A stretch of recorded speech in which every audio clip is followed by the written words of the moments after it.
Hello and welcome to I'm Alice podcast, and we're talking about connection, creativity, and how we find clarity through our ever-changing world that we live in. So we're talking about transformation and change. So welcome to this edition of I'm Alice podcast. I hope you enjoy it.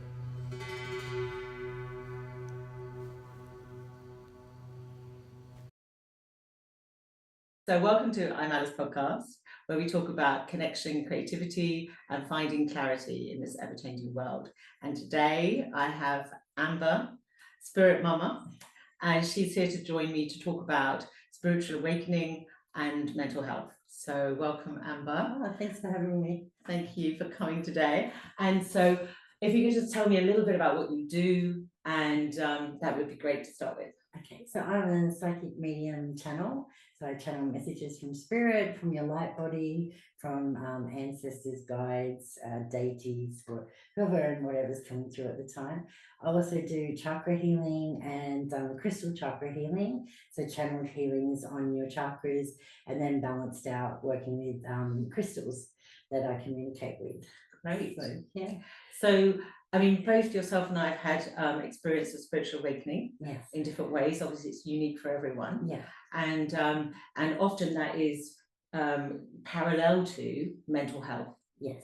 So the mental health can come first, but actually what you're really going through is spiritual awakening and spiritual connection. Yeah. But it can often get misdiagnosed, or in the Western world, spiritual awakening isn't recognized at all. Yeah. And if you go through some, trauma, and obviously your mental health suffers, you can call in these spirit guides that come in to support you, to help you and guide you. So I know from my experience, they came in to help me, guide me, give me advice and comfort me through my experience. Absolutely. And so if you'd like to share a little bit about spiritual awakening and mental health and how it's related and how we can recognize that and support people, maybe. Yeah, absolutely.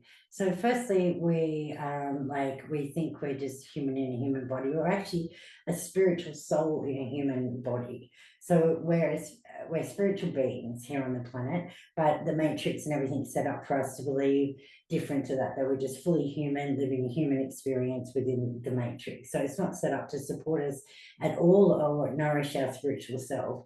So I feel that, in the old days in tribes and everything, they were brought up with this great awareness and understanding of all this, and they were taught all the tools to understand themselves more as a spiritual being. But like you said, we're just not, it's not supported in any way, not taught in schools or talked about. And a lot of people, when they're going through that spiritual awakening, are often ridiculed and made to feel like they're crazy or something's wrong with them because it's just not understood in any way. Yeah.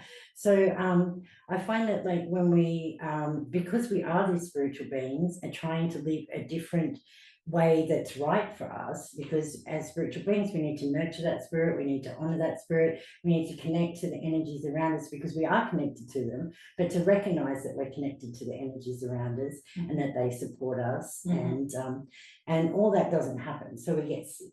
So basically we get we're energetic bodies, and things will happen to us, and a trauma happens to us, it gets stuck in our body as an energetic block, in our field. So then we're not, we're not working properly, we're sick, we're energetically sick, and it will come out in other ways, like breakdowns, depression, anxiety is a big one, because we've got traumatic blocks in us, in our energy field, so we can't flow. If somebody was experienced a childhood of being put down constantly and not supported, they will have a lot of blockages in their solar chakra, which is about their sense of self. So that could be completely frozen. So therefore, their whole sense of self, they have no self identity. They're very self-abusive. They might be acting out in a self-abusive way, like self-harm or something like that. And then with a little bit of energy healing and a bit of love and a bit of compassion, a bit of understanding of what they're going through, they can heal that and become very confident people in society. So. Yeah, and it's finding that, isn't it? It's having the right people around you Yes. that understand you Yeah. and are compassionate towards Absolutely. you, because it's very confusing and scary. Yes. And you need the right people that can come in, give you space, hold, Yes. make you feel safe Yeah. and secure, Yeah. and then work through what you're going through, listening Yeah. and holding that space, which Yeah. is very key, because obviously it can be very frightening for the people around that person, because they probably haven't experienced it before. Yeah. And so then it becomes sort of chaotic, and it gets bigger than what it necessarily needs to be.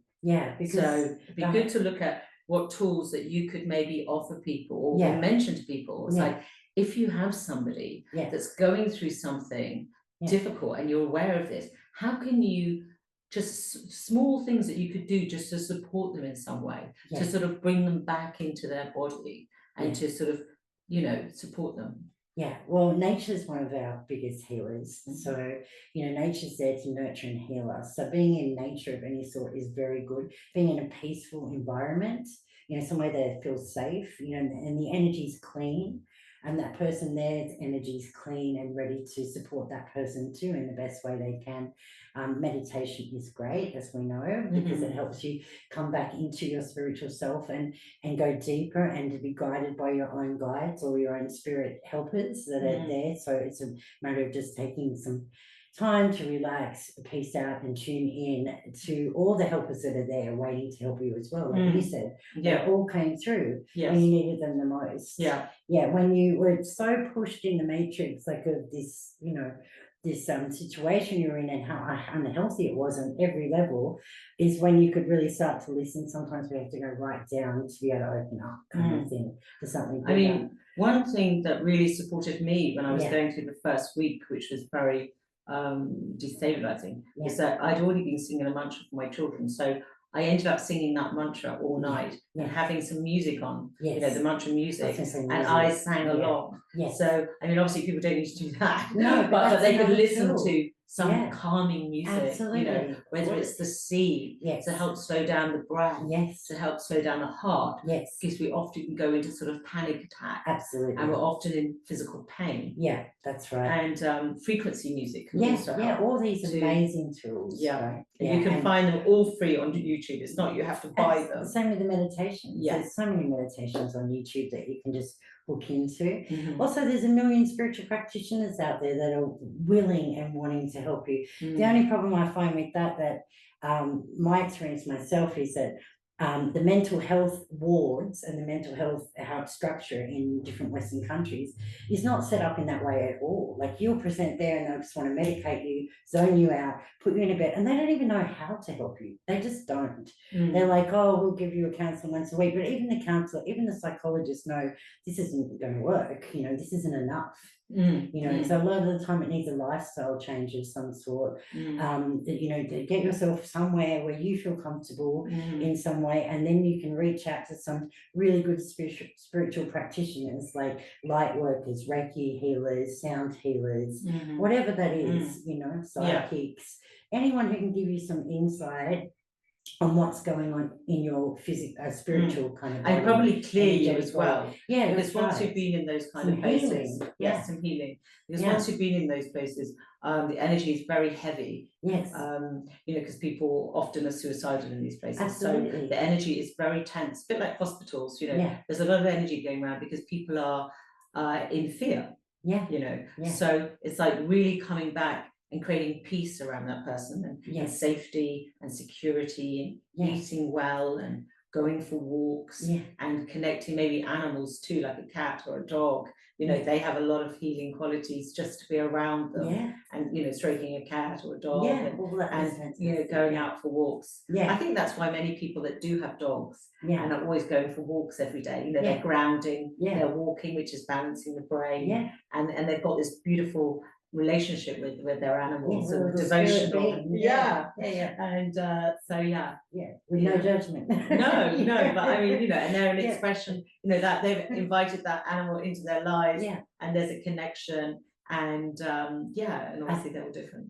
I think finding the right spiritual practitioner for you is key, kind of thing. Mm. With me, with my experience, talking about that solar shutdown, that's what it was with me, apart from a lot of other things. But that was a big thing with me. And I stumbled across a chakra healer, and I never believed in chakras, you know, or any of that kind of stuff. Yeah. And while he was doing it to me, I thought, oh, this is a waste of money, you know.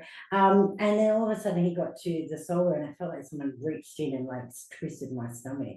And he said it was fully blocked, and it made sense because I didn't have a supportive family. It was the opposite.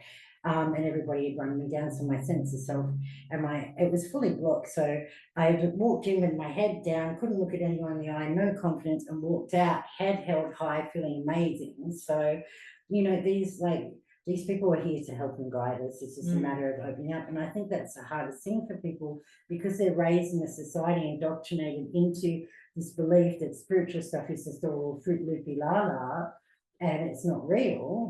Then it's so hard to think that that could actually help them. And then that's that whole awakening and that whole stretch over to that, you know, shift in consciousness. So. Yeah, and rebalancing. Yeah. Realigning. Yes. Because, you know, I mean, all these different traumas that people have. Yeah. It's like everything is gone out of balance. Yes. It's like gently bringing it back into balance, and bringing yourself back into a place of, you know, peace and harmony, although it's still happening probably, or, you know, the experience is still within you, but it's just like slowly, compassionately moving through it with support of people that you can trust, and you know, with somebody that's got experience in removing those blockages, and helping them and supporting them in the right way. Yeah, because we're energetic bodies, that's what we're saying. So this energy is off balance, like what you're saying, or it's blocked in, or these memories are stored within the energy field or within our energy. So having someone help you remove them or come to terms, will have, first of all, remove the energetic side of it, and then you are clear enough in your mind to come to terms with things, because it's also overwhelming. You've got all this energetic stuff going on, plus your mind's just looping around, racing around, trying to decipher and heal all the other stuff, like our mind will do. And try to understand the self. Yeah, but the mind can't even get clear if the body's not clear. If the energy's not clear, then the mind has no chance, kind of thing. It's just looping around, triggered by all these energetic things. So yeah, so clearing the energy body as much as we can, and then finding practices for our mind. Like that might be some like you said, mantras or religious texts or anything, some great guru speaking, whatever that we find to bring us peace, you know, and more understanding of our experiences, our emotional kind of our experiences in that way. And one of the things that really helped me was a friend of mine told me to journal everything. There you go. So I spent the whole time writing about what was going on with me, because then I knew that was my truth. Yes. So it gave me a sense of empowerment by writing. I mean, it could just be anything, offloading how I felt, writing about my situation, making a drawing of where I was, and different things. But that connected me back to myself, and it gave me power. Yeah, you absolutely. Know, I didn't realize at the time how much power it gave me, even just walking around with my book and writing everything down, and people looking, and they're writing stuff about you, you know, but it sort of, you know, gave me some of my power back when I was unable to you know, leave the place that I was in, and get the right support that I felt I needed. The other thing I found is holding, I think it's called Jiu-Jitsu, where you hold your thumb, and then you can feel the pulse. So it kind of brings you back into the body, and you can, you know, go through all the fingers. But for me particularly, I don't know where I'd picked this up, but I had this thing about holding my thumb. And also, although I didn't want people to hug me, I could ask them to hold my thumb. Now that sounds a bit strange, but in a way, somebody else holding it connected me to something outside of myself without having any kind of intimacy, you know, like a hug or, you know, it was just like, can you hold my thumb for me? So they did, because that's not too much to ask somebody, you know, if they're a carer, a nurse, or a doc, you know, or, you know, somebody, you know, on the ward. So that was another thing. And also I could do that for myself. You know, we can do that for ourselves, but it's you know, if we sort of tune in to our body and to the pulse of our, you know, of our hands and our fingers, it kind of like can bring us a sense of calm. And it's just a very simple tool. You can just focus on that. And I feel that helps something very simple. Yeah, that's right. And other simple things, I like, we were talking about Mother Earth supporting us. So like dietary things or beautiful herbal teas, plant tinctures and essences and things.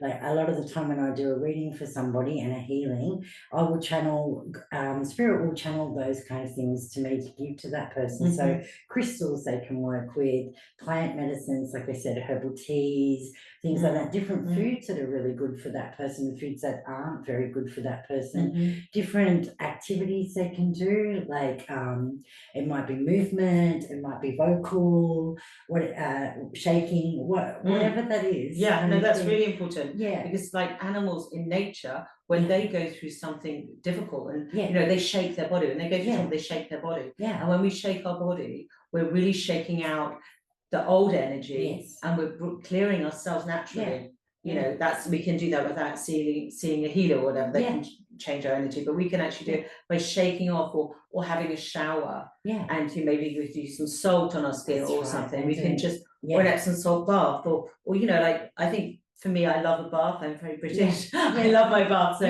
you know, having a nice warm bath, you know, it actually relaxes all the muscles. You know, like using the elements to support us. Yeah, that's right. And even changing our perspective is a big thing too. Like you were saying, having a bath or a shower. If we imagine when we're entering that water, it's cleansing our spiritual kind of energetic body, and do the visualization, it works a lot better than just having a quick shower. If we just take the moment to breathe and have these kind of intention is very important. So whatever we do, if we do it with intention, we can make a cup of tea in a meditative state. We have a kettle, we get it running, and then we wait. We get the cups. You know, we can do everything in a slower way. That's right. Because often we can be very hyped up, and very anxious, and instead, like really taking it back and say, right, what I need to do, I can make a cup of tea, I can make some food, and we can do that in a very, you know, just a very conscious, intentional way that can bring us, slow us down, slow the immune system down from being overloaded, and just really come into a place of peacefulness. That's right. It's like not seeing food as just something to keep my body's stamina, but see it as a way to nurture yourself. Like it's just flipping the perspective, right? Exactly. I'm making this with love from myself, and giving this to myself with love. Like a lot of people cook, and they put all that love into that, and if they love to cook, and they throw all that, you know, that excitement and into, and they're very proud of what they've created, and you know, and that is felt in the food. Because it's like, so for people who are like light beings and come in with some level of awareness, they feel like they come into this darkness sometimes and this heavy energy, like in cities and everything, everybody knows the energy is quite stagnant, heavy, kind of more, everyone's just working and everyone's kind of quite shut off. So it can be very hard to be born into that and to be in that darkness in some way, or heavier energy all the time.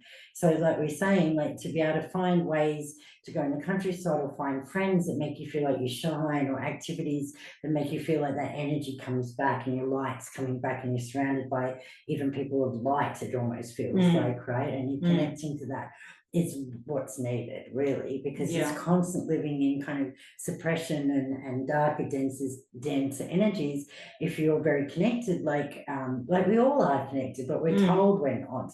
But if we have some sense of that I think this is the awakening, right? We have some sense that this is just not enough. You can have all the money, the job, everything, and still not be happy. Exactly. That's switched off, that side of it. That's not being nourished in any way or looked after. And I feel that we get that through the connection with ourselves. Which, connecting to ourselves, we're able to connect more authentically with others. And then when we find some creative tool, you know, it can be gardening, it can be doing anything. It can be just painting, drawing, and even if I'm not very good at drawing, but I can scribble and doodle and things like that. It doesn't really matter what you do. Like even writing, you don't have to be a writer. You just write how you feel. You express the emotions that are holding us in here, that are dying to get out. And it's a way, and it's a very cheap way of just, you know, writing a journal. It's a very cheap way of you offloading and clearing all what you're holding in your head. The first thing I teach in my classes, I teach psychic development classes too. Great. And one of the first things I teach, everyone goes to me, how do I become like more psychic? And I'm always asked that. How do I tune into my intuition more? And it's always about clearing energy first. So like what we're talking, everything's energy. So it's always, we start with a chakra meditation to clear the energy around us, like we clear our chakras and we clear our aura and we clear energy. So we're nice, open, clear channels to receive our guidance and to receive our messages. So yeah. And that way, like if we do that every day, if we do some kind of energetic clearing, we're in a great place to be guided, like clear, we can hear the guidance clearer. Yeah. So it's like, and the guides will tell us, you know, why don't you ride? Why don't you go put on that pink top? That pink color makes you feel great. Yes. Go and wear that top and go out to the coffee shop and meet someone interesting, you know. Yeah. Synchronistically, you put on that pink top, you go to that coffee shop and you do meet someone interesting. So it's also about community, like we said, like finding community that supports us. So if you're having a spiritual awakening and you're in the matrix and you feel very alone, you know, reaching out, there's so much now, it's so much easier now on the internet and to find communities and pages with like-minded people. And you can also get a sense of like, you know, even if you're unsure, I used to do a lot of dowsing and I still do. You can get a little dowser and it douses, you know, if the right, if it's yes and a no. And so, you know, because sometimes, you know, I can't make a decision, I feel really indecisive. But you can take your dowser, you could have a few options written down. Should I see this channel? Should I see this healer or this? And you could just douse to see. Douse or oracle cards. A lot of people use oracle cards. Yes, I use lots of oracle cards. And they're wonderful. And they're also very uplifting. You know, so you can choose some in the morning and they can just uplift you and send you a message. You know, you can put them on your altar for the day and try to embody that. And they're always beautiful images. So it's always sort of uplifting. Sage is another great tool to use as well, like saging and clearing your energy with smoke. It doesn't have to be sage, it can be other things. It can be incense. Incense or sandalwood or myrrh, they used to use in the churches.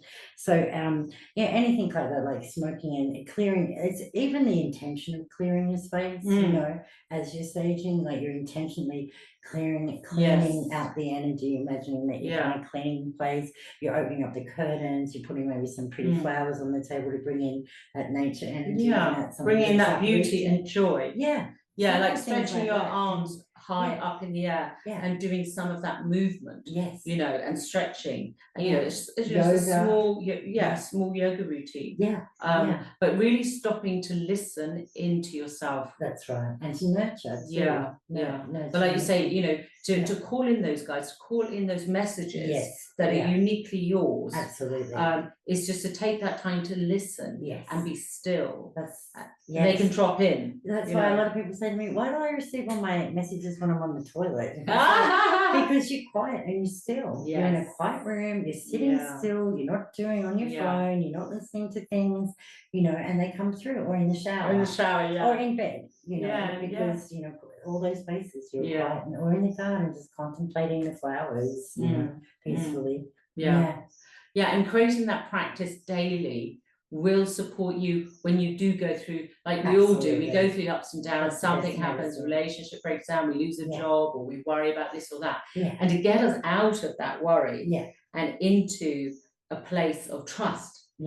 Trusting ourselves, you know, and trust that we're not alone.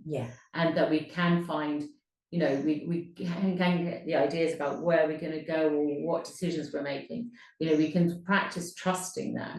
And then also finding like-minded people, or if we need a bit of support, asking someone to, you know, or to go on some courses to learn about how we can find these ways of supporting ourselves. Finding tools. It's all about having a tool belt, right? Absolutely. So like if you're a gardener, you know, and the plant gets sick, you find the right natural medicines, or give it a little trim, or whatever you do. And it's the same with us. So we need nurturing and love and a few little tools to get us through that, to grow again. So like I said, I tune into their guides and into messages for them to help them on their path forward. Mhm. So also I can do like the normal things of like when I'm going to need a job or the money or the boyfriend and all that kind of stuff. Yeah, Like all those kind of psychic messages. yeah. But what I'm passionate about is tuning into people's energetic center and finding the things that are stopping the flow. Like a lot of the time, sometimes it can even be darker energies or entities that we've taken on from someone else, or that we're just very open and it's come to us. And so Mhm. it can be things from past lives, traumas as well. So I do a lot of past life stuff as well.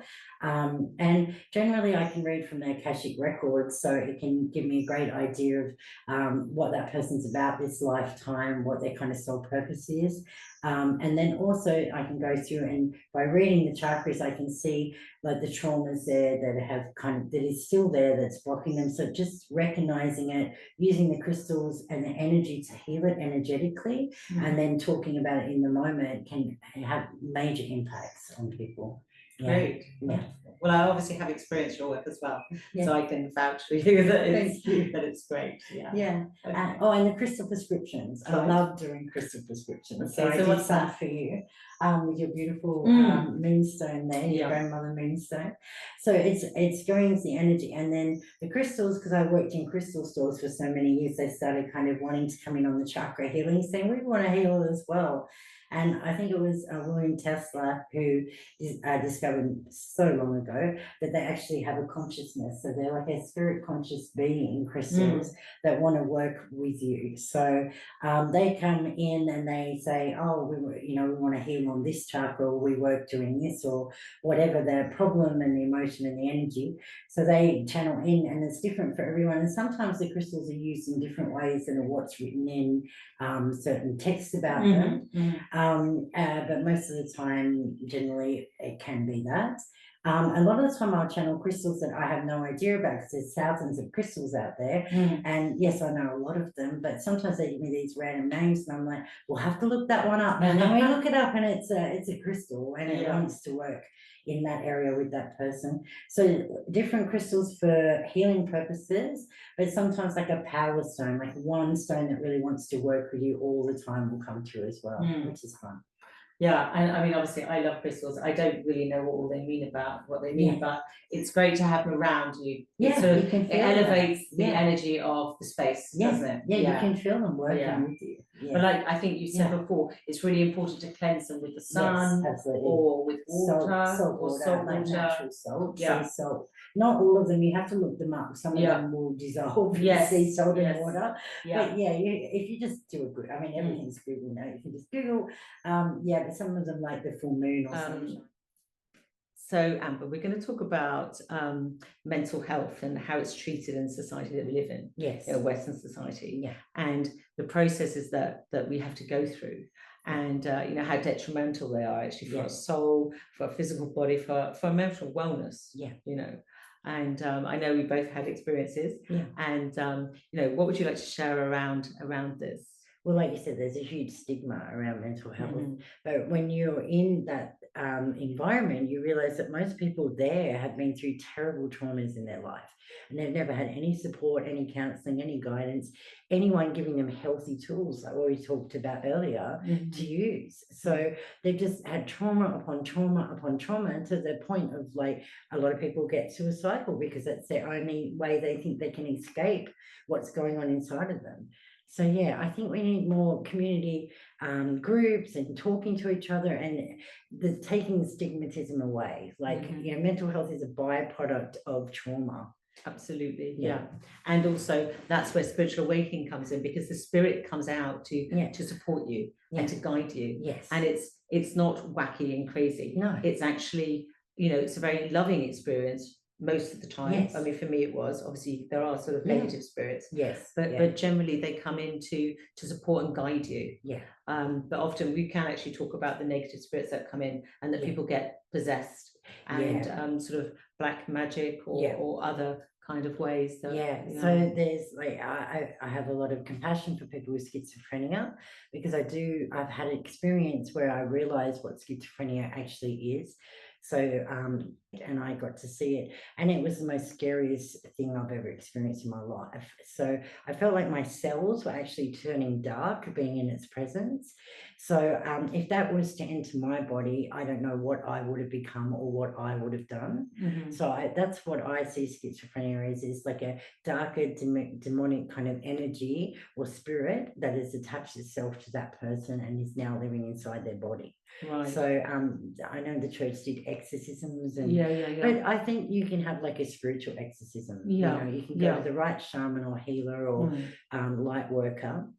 They can help you remove that, like can remove it, can actually, with their light energy, they can dissolve the dark entity, you know, with their such a strong light source, it can dissolve it or send it off into the light again. So yeah, because we can pick up spirits as well. Yes. I mean, often when you go to old churches or old pubs in London, spirits that haven't passed over, and they're not really negative, but they drain your energy. Yeah, they can, and they can say negative things. Yeah, like everyone's kind of had those moments where you wake up in the morning and you feel really good, but you got this negative kind of voice talking in the back of your mind, and you're like, that's not even me. Like it's not that you're schizophrenic. I mean, that's just a label they put on it, right? Sure, yeah. But it's that you've attracted something. That's right. And when you drink alcohol, you're more susceptible for those spirits to come in because your awareness is lower and your protection's kind of lower. Like your guides can't communicate and work with you as strongly because you've fuzzied up the channel.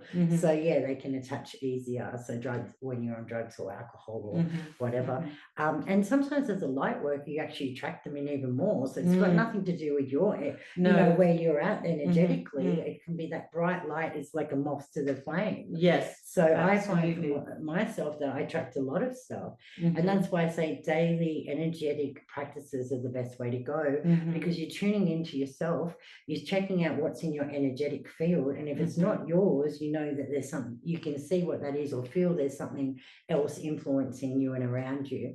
And then you can do different practices that we talked about earlier to shift that. You know, like, and also creating protection around yourself. Exactly. I mean, my sister used to always say to her daughter, imagine you're in a pink bubble. When she was a bit fearful about things, you know, if your energy's low, you're doing something, that's right. You know, imagining yourself in a pink bubble. I mean, I'm sure there's other ideas of protection.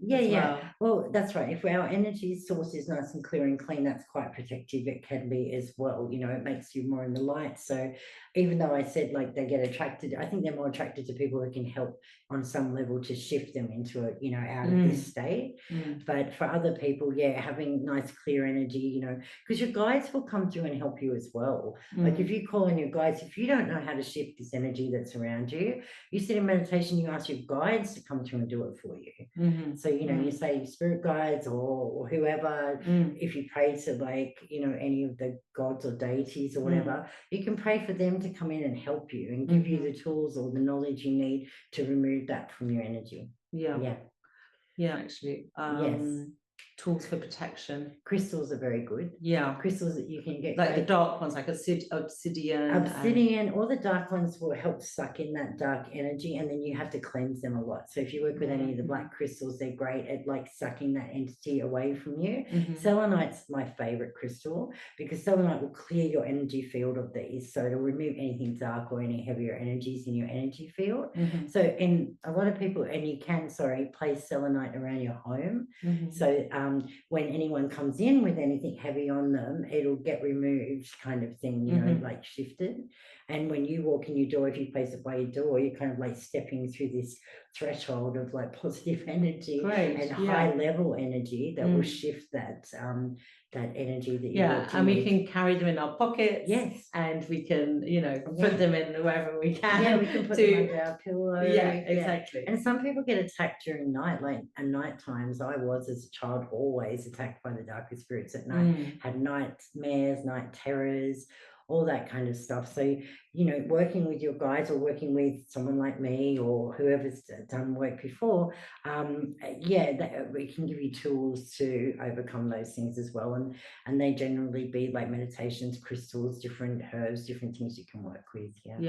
But again, I think it goes back to the intention. When we're intentional and we take time to listen, we can get the messages in and we can call in our creativity and we can be guided to what to do next. That's you know, right. because often it's hard to make decisions about, like, should Yeah. I do this? Should I take this job? Should Yeah. I do that? Yeah. Who should I see? Oh, that's what I was going to say about asking for help. Yes. You know, we can ask help from our guides, Yes. for our higher self. Yeah.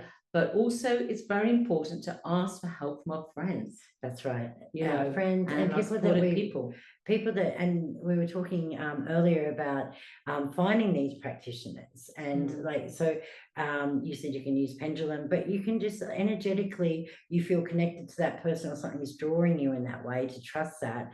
And even if you go there and that person triggers you in some way, or you don't like their vibration, that's another message for you. It's giving you more clarity on your path, which way to go in. So if that person was a definite no, then what feels like a definite yes? You know, exactly, the contrast. Yeah. The contrast. That's how, and that's actually a message in itself. Yeah. It's like, no, they weren't for me, that triggered me, or whatever they said, but it's actually, you're actually getting guidance. No, there might be somebody over here that can support you. And but I mean, even just general regarding mental health, and just regarding wellness, you know, having a supportive network of friends, even if it's just a few friends. Absolutely. And asking them for help, because I always say this to my friends, you know, whether they're just ill and got the flu and they haven't reached out to anyone to say, you know, oh, could you help me here, or could just come and visit me because I'm feeling a bit sort of low. And just how we can support each other, you know, when we're going through this turbulent time of change, that we can support our friends and support people. We all need love and nurturing, right? Just like the plants, again, analogy in the garden. But we need love and nurturing in those moments. We need people there for us to give us love, and for us to feel that love, because love's so healing, and to give us a bit of nurturing, like you need a bit of this, or a cuddle, or a massage, or a nice cup of tea, or a big meal. I mean, I think it's that connection to, you know, creating that connection. Because when we have supportive friends around us, when we feel that deeper connection with somebody, we feel that support, and then maybe in a way we don't need so much support, but it's nice that we can, like, even if it's just a quick call or a text to somebody, you know, how are you doing, just to know that you care about them. Absolutely. You know, and having that avenue open, that, oh, because since you asked me, well, I'm not feeling too great, oh, do you want to have a chat, or something, or meet up? So it's just the simple things, really. Absolutely. It doesn't have to be deep. You don't have to be a fully counsellor trained. But there can be a lot of healing in, like, people talk about trauma bonding, but there can be healing in that trauma bonding. It's just about not staying in that forever, you know what I mean? Absolutely. To know that you're not alone, because often we go through these experiences, you know, mental health, and it's just like, you know, we feel very alone, and we feel that we're the only one, and it's very hard at those times to reach out to others. Absolutely. Because, you know, there's such a stigmatism that you have to be okay all the time. Exactly. And people put a mask on and they pretend they're okay. But really, we need to feel the feelings. So it's okay not to feel okay. In fact, it's normal not to feel okay. Validate our experience. Exactly. And then, you know, if we get support, and we find support, and we find ways that uplift ourselves. Like you were saying earlier about going out to nature, you know, these small daily actions that we can put into place, that just brings a sense of harmony and trust to ourselves, that we can manage whatever comes along our way. And it builds resilience within us. Well, when we were children, we knew exactly what we needed in the moment to nurture and to feel safe and to feel supported, didn't we? It'd be like our stuffed toy, or our fluffy blanket, or a glass of milk, or a cuddle from mum, or whatever. And also, just thinking about that, if we can't have any of that, we can put our hand on our own heart, and send ourselves love. That's what we can do it for ourselves. Exactly. But it's just reminding people that actually just taking those moments, and putting your hand in your heart, and, you know, asking for your, you know, inner guidance, connecting inwards. You know, when your body relaxes, you're not in this sort of flight or fight state. You know, you come into a place of peace within you. You know, you're just slowing down the breath, slowing down, you know, and taking time to tune in to yourself and how you feel. And that's like with drugs, alcohol, doom scrolling, any of those more negative things, that's still kind of nurturing yourself in some twisted kind of way, because it's like, I need a break from this moment. I need to step out of this looping or this emotional kind of state I'm in, and these are quick, easy societal ways to do that. You know, they might not be healthy, but in some way they are, because at least you're giving yourself a little break, a little moment from it. You know, you're escaping to your phone, and you're not thinking of, you're not looping on all the mental things, and you just having, you know, whatever. Or you, you know, have a drink with your friends, you're kind of stepping out of the same kind of vibration you've been stuck in for some time, and kind of enjoying the music all of a sudden, and the good company. And so they're not really the healthiest ways, but they're just showing us that we're trying to escape from something, right? We're trying to, there's something going on that's not sitting in us, that needs healing, that needs love and support and healing. Yeah. That sounds great. Do you want to share anything else with us today? Or you could just tell us about your website and all the things that you can offer people online and offline. Okay, great. So my website, you'll be able to get on it soon. You'll be sharing the address for that. So yeah, I offer, like I said, I offer the healings, so the energetic healings, the chakra healings. I make chai tea. Yes, I've had some. It's lovely. I really like chai it. tea that really helps you to tune into your guides and for support. And yeah, I sell crystals and offer crystal prescriptions and crystals that want to work with you for healing. Yeah, and the readings, obviously, too, like I said before, like they give you great clarity and help you move forward on your path, and help you find ways with speaking to your higher self, like your light body self. And your light body self is like your collective soul body from many lifetimes. It's still, we work with it, it's in different dimensions, but it's a part of us. And working and talking to like your collective soul body and getting messages from that, like for yourself. Yeah, well, when you're tuning into yourself, you're tuning into your own guides, aren't you? That's right. And obviously the crystals can help you do that. Yes. And also you can give people readings of their Akashic records. Yes. And you know, give them advice about relationships or work, and tune into them and their energy at that particular time. That's right. They can just give support and a better understanding. Yeah, help them understand their more spiritual self and their spiritual body, you know, rather than their human self. And so just tell us what your Instagram is, because we can currently connect you on there and make appointments for it's Spirit Mama. So Spirit MUMMA, Spirit Mama. Fantastic. Yeah. Thank you so much, Amber, for coming today. I really appreciate it. It's great chatting to you. Thanks so much. Thank you for listening to I'm Alice podcast. And if you'd like to like and subscribe my channel, it would be greatly appreciated.